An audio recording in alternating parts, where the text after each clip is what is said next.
അകാലത്തിൽ അന്തരിച്ച മിമിക്രി താരവും നടനുമായ കൊല്ലം സുധിയുടെ ഭാര്യയാണ് രേണു. സമൂഹ മാധ്യമങ്ങളിൽ ഫോട്ടോഷൂട്ടും റീൽസുകളും ഷോർട്ട് ഫിലിമുകളുമായി സജീവമാണ് രേണു. റീൽസുകളുടെയും ഫോട്ടോഷൂട്ടിന്റെയും പേരിൽ വിമർശനവും സൈബർ ആക്രമണവും അവർ നേരിടുന്നുണ്ട്. എന്നാൽ വിമർശനങ്ങളൊന്നും തന്നെ ബാധിക്കില്ലെന്ന നിലപാടാണ് രേണു സുധിക്കുള്ളത്. മക്കൾക്ക് വേണ്ടിയാണ് ഇപ്പോഴുള്ള ജീവിതമെന്നും രേണു സുധി അഭിമുഖങ്ങളിൽ വ്യക്തമാക്കിയിട്ടുണ്ട്. ഇപ്പോഴിതാ താൻ ട്രെയിനിൽ നിന്ന് വീണു എന്ന വിവരമാണ് രേണു പങ്കുവയ്ക്കുന്നത്.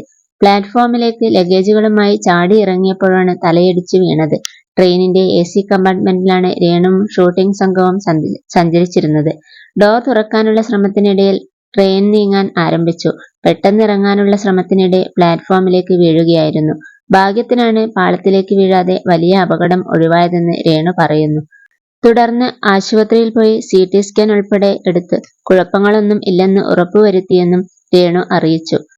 അതേസമയം രേണു സുധി ട്രെയിനിൽ നിന്ന് വീണെന്ന അനുഭവം പങ്കുവച്ച വീഡിയോക്ക് താഴെയും മോശം കമന്റുകളാണ് വരുന്നത്. എന്നാൽ ഒരാൾക്ക് അപകടം പറ്റുമ്പോഴും ഇങ്ങനെ കമന്റ് ചെയ്യുന്നവരെ വിമർശിക്കുന്നവരുമുണ്ട്. ഇപ്പോൾ സോഷ്യൽ മീഡിയയിലെ മറ്റൊരു വൈറൽ താരം അലിൻ ജോസ് പെരേരയുമായി പുതിയ ആൽബത്തിൽ അഭിനയിക്കുകയാണ് രേണു. തൻസീർ കൂത്തുപറമ്പാണ് ആൽബം സംവിധാനം ചെയ്യുന്നത്.